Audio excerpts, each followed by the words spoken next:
Namaste friend. I hope you are doing fine. Welcome back to part 2 of exploring Power Query. In this video, we will continue from the part we completed in our previous video. We recommend you to watch that video first. Link is provided in the description. Let us analyze the query listed in Queries and Connections section, and try to identify an opportunity to make the link dynamic. We will right-click on the query name from our previous video and click on Edit. In the Power Query window, we will click on the Advanced Editor button.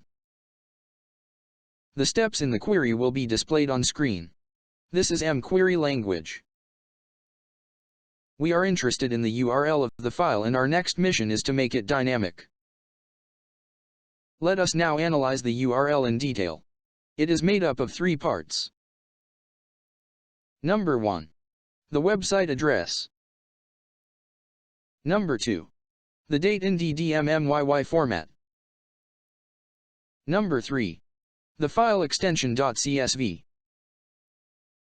We come to a conclusion that we can customize the date part to complete our mission. We will switch back to the Power Query window. This time, we will click on New Source menu. Then scroll down and click on Other Sources.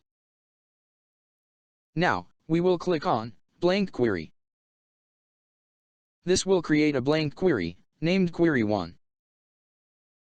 Let us focus on the function bar, or the address bar. Here we will use an mQuery language function to get the current date.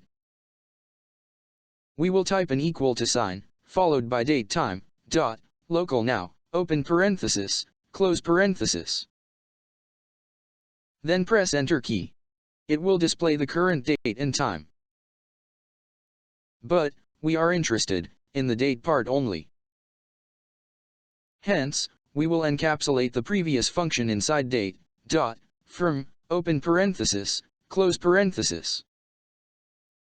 On pressing Enter key, this time, the output will be restricted to date only. Let us recap this session. We have analyzed the link and identified the customizable part. We have used date time, dot, local now, function to find current date and time. Then we have extracted the date part from it, using date, dot, from function. We have come to the end of this part. In our next video, our mission would be to change this date to the desired format. Stay tuned. Thank you friends, have a good day.